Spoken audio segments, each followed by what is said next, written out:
여러분 안녕하십니까? 경제현장 오늘 고항철입니다. 주식 양도소득세를 내는 대주주 기준을 종목당 50억 원에서 10억 원으로 강화하는 세제 개편을 두고 여당이 우왕좌왕하고 있습니다. 양도세 강화에 반대하는 국회 국민동의 청원은 14만 명에 육박했는데요. 대주주 주식 양도세가 강화되면 정말로 12월에 물량이 쏟아져 증시에 악재로 작용하는 걸까요? 두 분의 전문가들과 토론해 보겠습니다. 박상현 IM증권 리서치본부 전문위원, 박석현 우리은행 WM그룹 부부장 나오셨습니다. 두 분 어서 오세요. 자, 주식 양도세, 대주주 양도세 기준 강화 방안을 놓고 정말 시끄럽습니다. 여당 지금 입장을 잡지 못해서 우왕좌왕하고 있는데 정청래 신임 민주당 대표가 좀 기준을 어떻게 할 것인지 각자 의견 내지 말고 정책위 의장한테 두 가지 안을 내라 이렇게 보고했다고 하는데 박상현 의원님 지금 여당의 입장은 지금 어떤 상태입니까 지금? 예, 뭐 뉴스 보도를 보게 되면 어느 정도 논의는 상당 부분 이루어진 것 같고요. 뭐 지금 두 가지 안을 놓고 아마 그 10억을 기준을 그냥 유지하는 안하고 아마 상향 뭐 기준으로 돌아갈지 아니면 조금 뭐 절충안을 할지 뭐 이 부분을 가지고 아마 논의를 좀 하고 있는 부분들인 것 같고요. 뭐 대통령실 역시도 뭐 시장 상황을 좀 주시 또 이제 개인 투자자들의 어떤 목소리 자체를 뭐 경청을 하겠다라는 어떤 목소리를 그런 입장을 내놓고 있는 상황을 봐서는 상당 부분 이제 금융시장, 주식시장 상황을 아무래도 조금 주시를 하고 있다라고 보는 게 맞을 것 같습니다. 네, 그러니까 10억 정부 안에서 10억으로 이제 강환안을 뭐 유지할 것인가, 아니면 중간선 지금 50억인데 뭐 중간선에서 정할 것인가 이걸 조금 고민하면서 안을 만들고 있다. 시장 동향을 보고. 투자자들의 목소리를 지금 듣고 있다 이런 얘기인데 투자자들은 대주주 양도세가 강화되면 연말에 대주주에 해당되는 사람들이 주식을 처분해서 세금을 피하기 위해서 처분해서 주가가 크게 떨어질 거다. 그래서 국회 국민동의 청원에서 반대하는 청원이 무려 14만 명에 육박했는데 박석현 부부장님 그렇게 이 제도가 이렇게 강화되면 증시에 정말 악재가 되는 겁니까 이게? 일단 50억에서 10억으로 낮추면 일단 부담이 되는 건 좀 사실인 것 같고요. 물론 정부 정책에서 이제 발표된 내용 중에 보게 되면 10억 원 이상 주식을 갖고 있는 사람이 그렇게 많지가 않다 실제로는. 10억 원, 종목당 10억 원 얼마나 될까요? 많지가 않기 때문에 큰 부담은 없을 수도 있다라는 얘기인데 이건 약간 좀 단순한 계산인 것 같고요. 중요한 거는 이 물량이 나올 수가 있기 때문에 매수세가 안 들어온다라는 거거든요. 매수세가 취약해지면 그만큼 시장의 수급 구조 자체가 악화되기 때문에 부담스러운 거고요.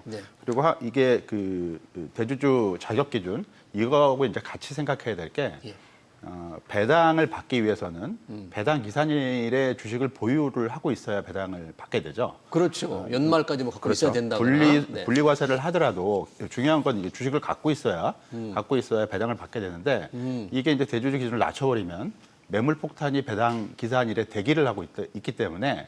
배당 기산일임에도 불구하고 과세를 받을 수 있음에도 불구하고 진입을 좀 꺼리게 되는 효과가 발생을 한다라는 얘기입니다. 그래서 이 분리과세 문제랑 배당 분리과세 문제랑 이 그 대주주 자격 기준 이 두 문제는 따로 분리해서 볼 문제가 아니라 같이 연관돼서 볼 수 있는 문제라고 볼 수 있을 것 같고요. 물론 뭐 중간 배당도 있고 그다음에 배당 기산일을 1분기로 지금 이연하는 기업들도 많이 생기고 있지만 우리나라 기업들 대부분이 연말 배당 그리고 특히 12월 말에 배당 기산일을 초점을 맞추고 있기 때문에 이 두 가지 법안에 대해서 너무 기계적으로 접근을 하게 되면 실질적인 측면에서의 어떤 우려감 이런 부분들을 놓칠 수가 있다라고 볼 수 있을 것 같습니다. 배당 문제, 배당을 받기 위해서는 연말 배당 기산일이 연말로 돼 있으면 그때까지 주식 갖고 있어야 되는데 바로 이 부분 문제가 있어서 하나의 패키지로 움직여야 된다. 근데 충분히 이해가 갑니다만 정말 주가가 떨어졌느냐를 혹시 실증 분석, 진짜 과거 한 10여 년 이런 통계로 본다면 정말 12월에 물량 압박 효과가 있었습니까? 혹시 통계가? 딱 유의미하게 사실은 통계가 잡히는 건 없고요. 12월에 반드시 떨어졌다 이런 건 없어요? 뭐 12월 달에 주가가 뭐 오른 경우도 있고 뭐 내린 경우도 있고 또 개인들의 어떤 그 주식 순매수 뭐 매도가 늘어났느냐 매수가 늘어났느냐도 사실은 그 해마다 사실은 다르기 때문에 지금 그래프가 나오는데 저기를 보니까 10년간 코스피 월 평균 월 평균 수익률이 12월이 가장 높았고 두 번째가 4월이네요. 예, 예. 12월이 세 번째로 높은 걸로 나오네요. 그래서 그렇게 특별히 뭐 인과관계가 있는 건 아닌 것처럼 예, 보이는데요. 인과관계는 크지 않고, 그러니까 주식시장 자체가 꼭 이 지금 양도세와 관련된 대주주의 어떤 요건에 의해서만 사실은 뭐 수급이 결정되는 부분들은 아니고 그때마다 이제 경기 상황이라든지 예. 또 뭐 여러 가지 뭐 대내 여건 자체가 사실은 있기 때문에 이것은 하나의 좀 불확실성 정도의 요인으로 작용을 하고 있는 상황입니다. 예. 다만 이제 이게 평균적으로 보기에 12월 달에 올랐다라고 하지만 네.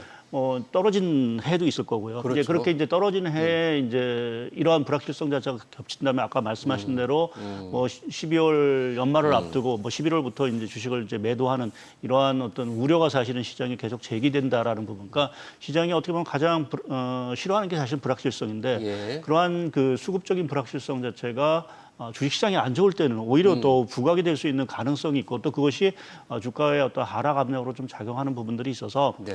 아무래도 이제 저런 어떤 통계만 가지고 이러한 어떤 세제 개편안 자체를 논의하는 거는 조금 어렵지 않나. 뭐 지금 정부에서도 이제 이 대주주 요건 자체를 하향하는 것 자체가 주식시장에 그렇게 큰 의미가 뭐 큰 유의미한 네, 그게 영향이 없다라는 라고 주장을 지금 발표하고 하는 있죠? 것도 뭐 아마 저런 통계를 사실은 이제 가져다 뭐 본 사항들이기 때문에 뭐 한편에서 보면 정부나 여당의 얘기도 사실 맞는 측면이 있긴 하지만 실제 이제 투자를 하는 입장에서 보게 되면 이러한 어떤 그 수급에 대한 불확실성 이러한 것들을 안고 간다라는 거는 굳이 이제 11월, 12월에 투자를 해야 될 이유 자체를 조금 약화시킬 수도 있다라고 좀 봐야 될 것 같고요. 특히 이제 우리나라 주식시장이 아시겠지만 뭐 최근엔 사실 많이 오르지만 그동안 계속 박스권 자체에 사실 부진했죠. 네. 부진한 상황들이기 때문에 이러한 어떤 그 연말에 조금만 어떤 이슈 또 어떠한 정책적인 변수에 따라서 상당히 이제 주식시장이 좀 이렇게 출렁거릴 수 있다라는 부분 자체가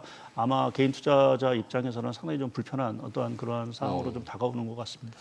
지금 정부 세제 개편에서 대주주 양도세 기준을 강화하기로 한 것은 이제 좀 소득이 많이 이익을 많이 낸 분들한테 소득이 있는 곳에 좀 세금을 매기기 위해서 대주주가 세금을 좀 내라 이런 취지이기 때문에 어떻게 보면 소득 있는 곳에 세금이 있다 원칙으로는 좀 맞는 것 같은데 만약 이 제도가 시행돼 버리면 이대로 시행된다 15% 밑으로 낮아진다 그러면 강화된다면 그 전에 주식을 팔아버리니까 결국 세금을 더 걷겠다는 소기의 목적도 달성을 못하게 되나요?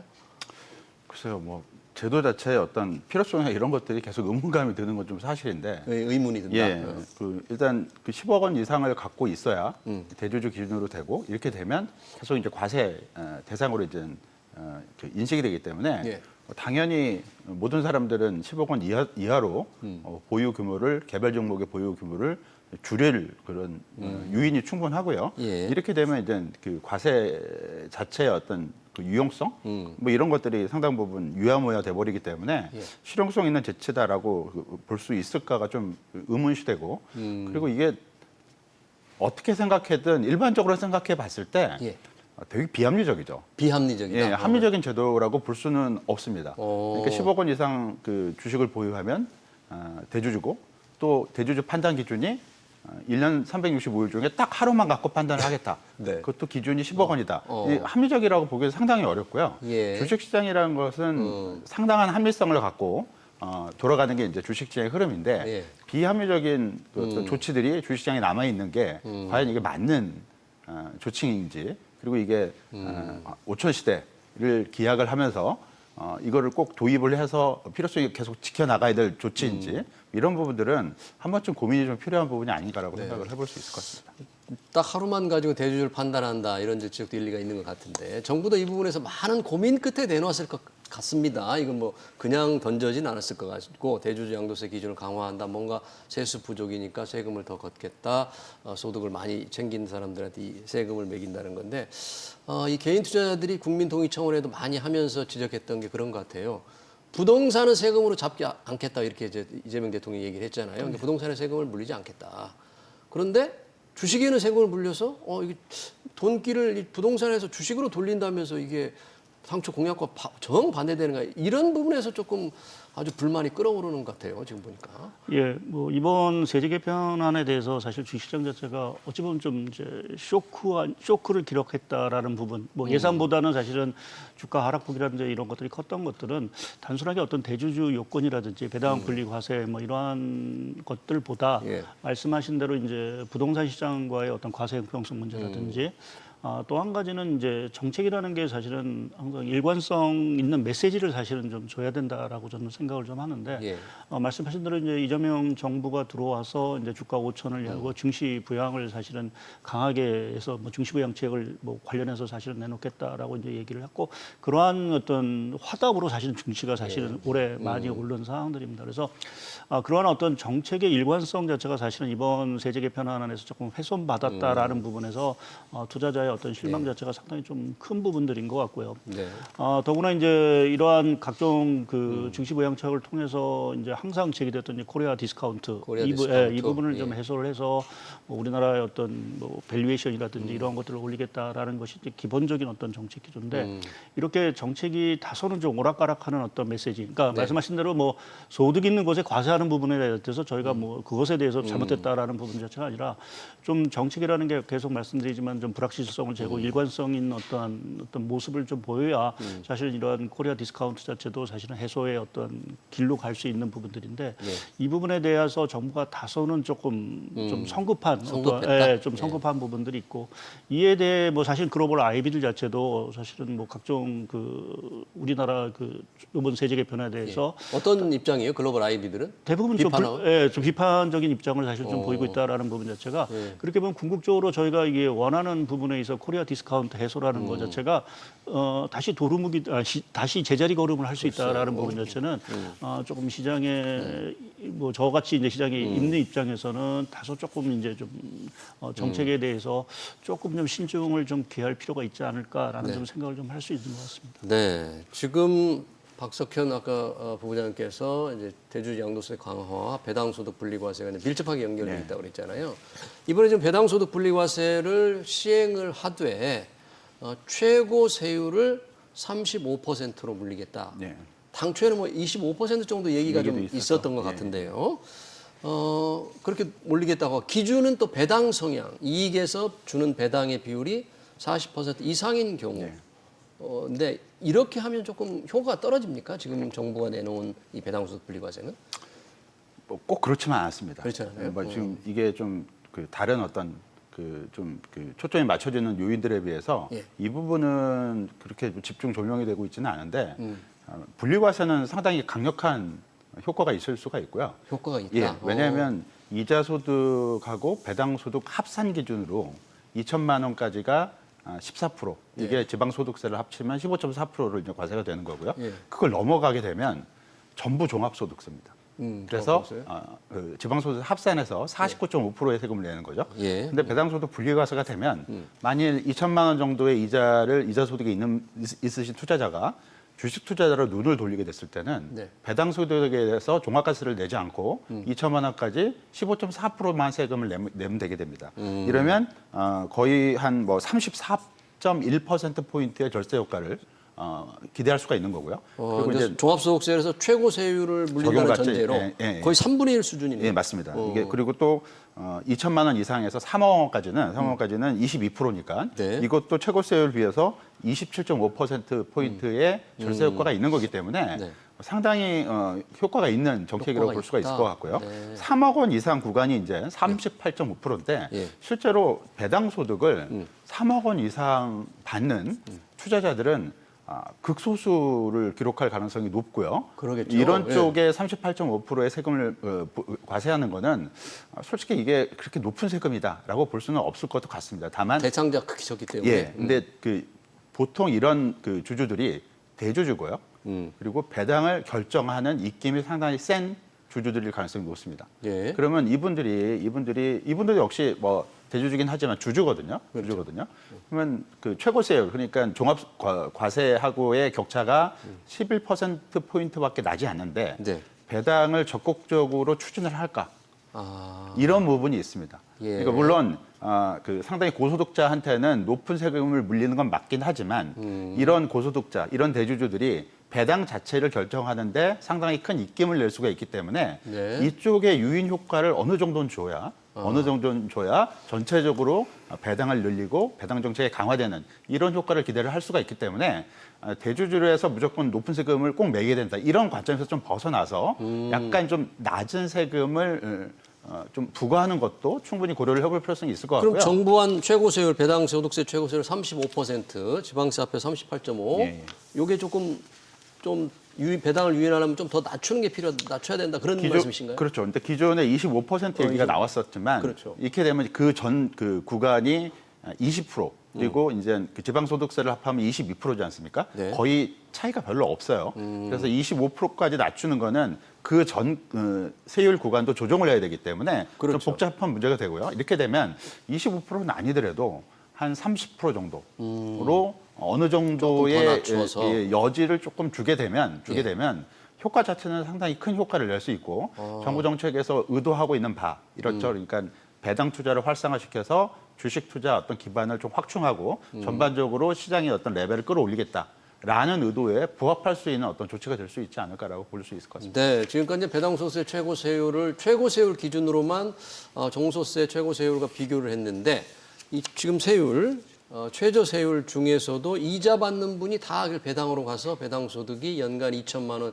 이하일 경우에는 이자소득세에 비해서 종합소득세로 갔을 때에 비해서 3분의 1 수준이다고 하니까 전략하는 게 조금 많이 눈에 확 맞습니다. 들어오는데 그런데 이 기준, 요 배당소득 분리과세를 받을 수 있는 기준이 배당 성향이 40%이거나 아니면 또는 25%에서 3년 배당보다 5% 늘어난 경우 둘 중에 하나로 했잖아요. 요 기준은 어떻게 보세요? 다소 좀 엄격하다라는 좀 생각이 너무 좀 엄격하다. 들고, 그러니까 지금 뭐 정부 발표에 의하면 이번에 그 분리과세 대상이 될 수 있는 상장사가 350개 정도라고 하니까 350개. 뭐 적지 않은 숫자이긴 합니다. 뭐 적지 않은 숫자이긴 하지만 실제로 우리가 뭐 잘 알고 있는 뭐 대기업이라든지 또 은행 이러한 쪽 우리가 좀 배당 자체에 대한 투자 기대감이 큰 업종 자체가 배당 성향 40% 자체를 맞추기가 사실 당장은 좀 쉽지 않을 수도 있는 사항들이어서 네.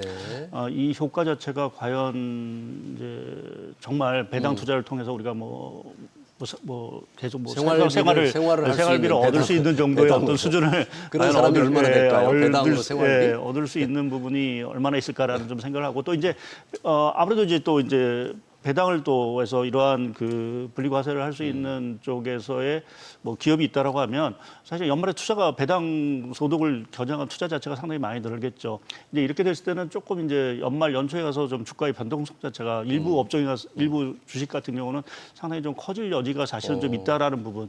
이 부분도 사실은 조금은 이제 이게 배당 이 대상 기업 자체가 우리가 알고 있는 기업들 자체가 상당히 많다라고 하면 좀 다행일 텐데 일부 소수 종목으로 사실은 쏠림 현상이 나온다라고 하면 그것도 하나의 조금 뭐 연말 연초에 가서는 좀 주가의 어떤 변동성을 좀 높일 수 있는 불확실성이 아닌가, 높은 요인이 아닐까 좀 생각을 하고 배당 있습니다. 성향 40%나 또는 배당 성향 25%를 넘으면서 최근 3년 평균보다 5% 배당을 늘려야 되잖아요. 둘 중에 하나인데 이런 케이스 생각해 볼 수가 같아요. 배당 성향 만약 25% 이상은 꽤 기업이 많지 않습니까? 그런데 5% 이상 늘리려면 그동안의 배당을 최근에 늘려온 기업들은 5%를 추가로 늘리기가 쉽지 않을 것 같은데 이게. 결국 이제 경제 펀더멘털에 달렸겠죠. 기업들이 돈을 많이 번다라고 하면 배당 성향 자체를 상당히 좀 늘릴 수 있는 부분들이 있는데, 최근에 이제 뭐 작년부터 해서 밸류업 정책으로 해서 우리나라가 이제 기업들이 배당을 많이 늘렸지만 사실은 그 배당을 많이 늘리는 부분에 있어서도 뭐 여러 가지 대내 여건, 그러니까 말씀드린 대로 기업의 이익 자체가 상당 부분 안정적으로 사실은 늘어나야 사실은 배당을 늘릴 수 있는 부분들이어서 뭐 단순하게 이제 뭐 배당을 계속 늘렸던 기업이라도 당장 내년에 뭐 기업의 실적이 안 좋거나 뭐 이러한 경우는 이제 그것을 이제 늘리기가 좀 쉽지 않은 그러니까요. 상황들이기 때문에 요건 자체가 그런 측면에서 조금 까다로울 수 있다. 엄격하다라고 볼 수 있습니다. 박석현 부부장님 그러면 정부안이 어떻게 바뀔지는 지금 모르겠습니다. 이 최고세율 35%하고 배당 성향 기준 이 어떻게 바뀔지 모르겠는데 현재의 기준대로 통과된다면 그래도 배당을 이런 배당 성향의 기준에 맞는 기업은 주로 어떤 게 있는지 좀 배당 투자에 우리가 조금 관심을 배당을 늘릴 거라고 기대되는 종목은 어떤 게 있을까요? 요즘에? 일단 뭐 업종별로는 일단 뭐 철강 업종, 철강? 이런 기업들고 건설 업종도 작년 기준으로는 40% 이상을 배당을 한 것 같습니다. 근데 이게 건설이요? 이게 그럼 배당을 정말 많이 했는데 이거보다는 네. 그 기업 이익이 많이 줄어서 이익이 줄어서 과거에 예년에 했던 배당 금액을 맞추다 보니까 배당 성향이 맞춰진 거거든요. 그렇기 때문에 배당 성향에만 너무 집착하는 것도 좋은 방법은 아닌 것 같고요. 예. 대표적인 이제 배당 그 성향이 높은 기업이 금융업종들인데 금융 금융업종 중에는 업종 기준으로는 예. 40% 이상의 배당 성향을 보이는 업종이 없습니다. 아 그래요? 예, 40%? 없고. 금융 지주들도 40%안 되는 거예요? 금융지주들은 개별적으로는 일부 그 종목이 나올 수가 있는데 예. 업종 전체적으로는 이렇게 그렇다라는 얘기고요. 예. 그리고 또 뭐 통신 서비스 이런 종목 이런 업종이 어느 정도는 배당성이 좀 높은 업종이라고 볼 수 있을 것 같고요. 예. 다만 이제 그 앞에서 말씀해 주셨듯이 배당 성향이 40% 이상 그리고 배당 성향이 25% 이상이면서 직전 3년 대비 배당 증가율이 5% 이상 되는 이상. 기업들. 예. 정말 복잡하고요. 일반인들은 접근하기가 상당히 어렵습니다. 아 골라내기가? 예, 그런 게 상당히 어렵습니다. 그리고 말씀해 주셨던 것처럼 배당 증가율이 계속 높아질 수는 없는 거고 네. 보통 이런 기업들은 해외에서는 배당을 꾸준히 계속 늘리는 업종이지 퍼센테이지로 이걸 얼마나 더 늘리는 업종을 기준으로 삼는 거는 조금 그런 기준은 많이 없는 것 같고요. 예. 따라서 일단 기준을 조금 단순화할 필요성이 있을 것 같고 아니 그러니까 개인들이 이런 기준에 맞는 데를 찾아내기가 쉽지 않다 그러면 투자하는데 힘들 것 같아요. 정부 안대로 좀 내 배당을 늘릴 것 같아서 배당 투자하고 싶은데 예.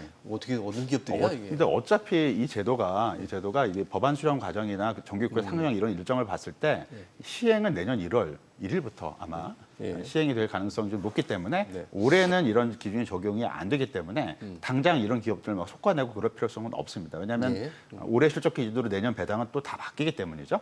아마 이제 법 시행이 되고 구체적으로 이게 법안이 돼서 실제로 시행이 되는 시점에는 금융기관들의 상품들이 나올 겁니다. ETF나 펀드가 이런 종목들을 담고 있는 상품이 나오겠죠.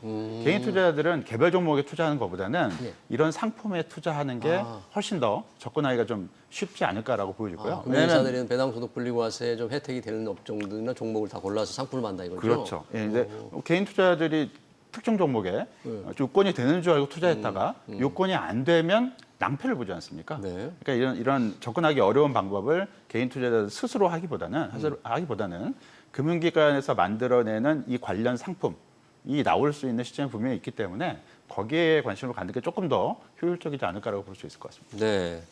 자, 이 좀 대주 양도세 과세 강화, 배당소득 분리과세가 기대에 못 미치면서 주가가 좀 요동을 쳤는데 세제 개편이 발표된 게 지난주 금요일이었어요. 1일이었어요.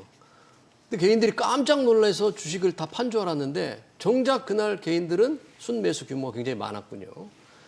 어제 오늘 이틀 동안은 개인들은 오히려 불만을 표시하면서 많이 팔았어요.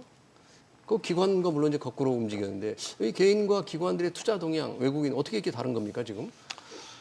예, 뭐 딱 저희가 그 개인하고 이제 기관, 뭐 외국인, 뭐 연금까지 포함되죠. 뭐 이러한 어떤 하루하루의 어떤 매매를 동향을 가지고 저희가 뭐 어떤 성격이다 판단하기는 조금 어려운 부분들인 것 같고요.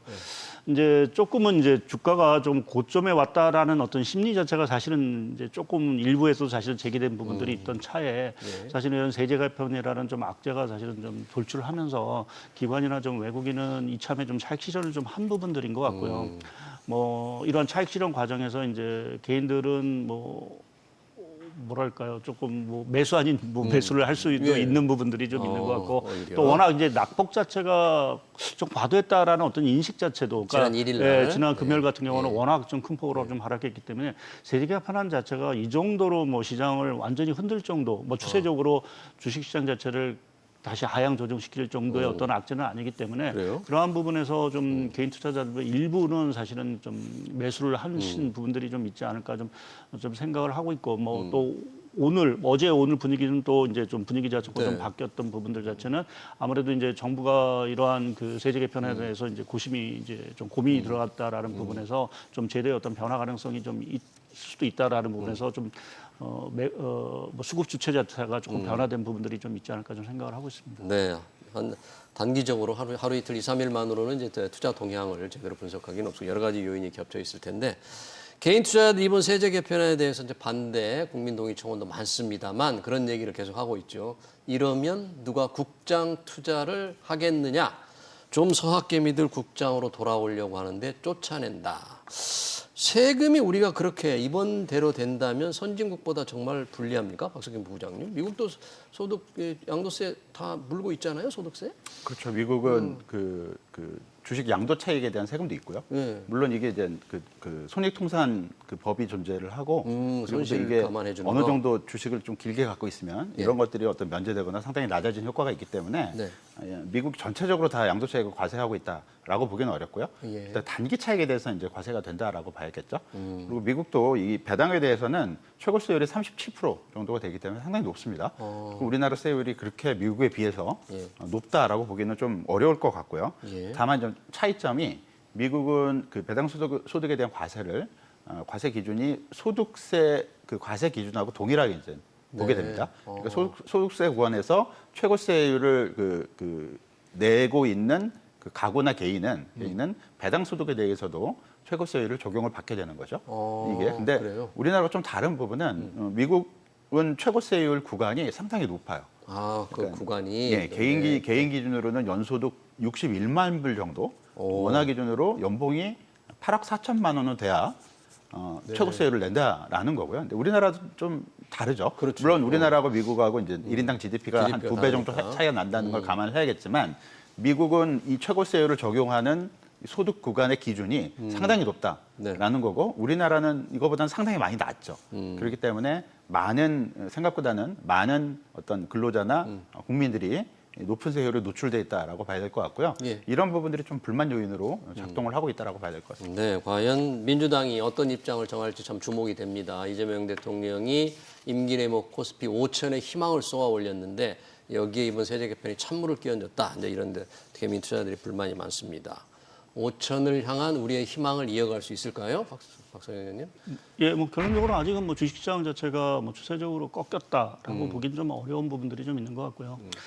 이번 사태를 통해서 사실은 이제 뭐 정부나 여당 자체도 상당 부분 이제 주식시장이란 부분 자체를 어떻게 다뤄야 될지에 대한 부분에 고민이 좀 있을 수 있는 부분들이 있고요. 특히 이제 말씀하신 대로 이제 이번 정부 같은 경우는 사실은 이제 어찌 보면 이제 그 성과의 어떤 그 KPI라고 할까 성과의 어떤 지표 자체를 사실은 주식시장으로 사실은 뒀기 때문에 과거 문재인 정부 같은 경우는 부동산 쪽이 사실은 포커스가 맞춰졌다라고 하면 이번 같은 경우는 주식시장이 좀 맞춰진 부분들이 있어서 그렇게 보면 아마 주식시장의 어떤 증시부양책과 자본시장 육성 자체는 앞으로 더 지속이 되지 않을까 좀 생각을 하고 있고 특히 이제 정부가 뭐 사실은 이게 세제 개편이라는 정책 말고도 사실은 필요한 게 이제 국내가 저성장이라든지 이러한 것들을 좀 탈피해야 되는데 그와 관련돼서 지금 뭐 AI 펀드라든지 뭐 이러한 것들을 조성하고 그것을 뭐 실행에 옮기려고 하는 움직임도 사실은 좀 있기 때문에 그러한 것들이 아마 성장에 조금 마중물 역할을 하지 않을까 좀 생각을 하고 있고요. 예. 또 이제 금요일날 미국 주식시장 자체가 상당히 이제 하락을 하면서 사실 또 지난해 같은 8월 쇼크가 있지 않을까라는 우려가 있었지만 다행히 뭐 미국의 어떤 금리 인하 기대감도 여전히 좀 살아 있는 상황들이고 해서 그렇게 보면 뭐 당분간 좀 쉬어갈 수는 있어도 국내 주식시장 자체가 아직 뭐 추세적으로 다시 뭐 하락한다라고 보기엔 좀 어려운 것 같습니다. 네, 뭐 시간이 없어서 우리 박석현 의원님께는 잠깐 박석현 의원이 언급하신 미국의 그 7월 고용 쇼크로 인해서 당일 주가가 떨어졌다가 물론 어제 회복은 했습니다만 그 고용 쇼크로 인한 미국 경제 우려 증시에 미치는 영향을 조금 걱정해야 될 상황입니까? 어떻게 봐야 될까요? 어느 정도는 걱정해야죠. 왜냐하면 그 7월달 고용지표 결과보다는 5월달, 6월달 수정폭이 수정된 게 워낙 커가지고 고용지표 발표 이래 이렇게 많이 수정된 적이 없었거든요. 아직까지 거기에 대한 뚜렷한 원인을 찾기도 힘들고 따라서 일단 5월달, 6월달 물론 7월 고용도 10만 명 이하로 나왔기 때문에 좀 안 좋았던 거고요. 시장에서 이제 우려할 수 있는 부분은 기업들의 이런 고용 부진이 관세 영향을 본격적으로 반영을 해서 비용 통제에 나선 게 혹시 아니겠느냐. 비슷한 무렵에 이제 그 마이크로소프트에서도 9천 명 감원을 발표했지 않습니까? 이런 부분들이 겹치는 부분이 이 빅테크 기업들은 AI 관련 투자를 너무 많이 해서 투자 비용이 너무 많이 들어가다 보니까 고용 쪽에서의 어떤 조정이 좀 필요할 부분도 있고요. 또 관세에 노출돼 있으면 여기 때문에 고용을 조정할 필요성도 있기 때문에 상당히 이례적으로 발표가 됐었던 5월달, 6월달 고용 그 넘판 페이롤이 크게 줄은 부분, 이 부분이 네. 일시적인 부분인지 아니면 관세나 또는 이런 영향 때문에 기업들의 어떤 액션이 들어가기 시작한 건지 이 부분을 확인을 해봐야 되기 때문에 향후에 발표될 고용지표 이런 것들은 상당히 좀 중요하지 않을까라고 볼 수 있을 것 같습니다. 네, 잘 들었습니다. 정부가 발표한 세제 개편안에 대한 여당의 입장 그리고 투자자들의 반응까지 관련 토론 여기서 마치겠습니다. 지금까지 박상현 IM증권 전문위원 박석현 우리은행 부부장이었습니다. 고맙습니다.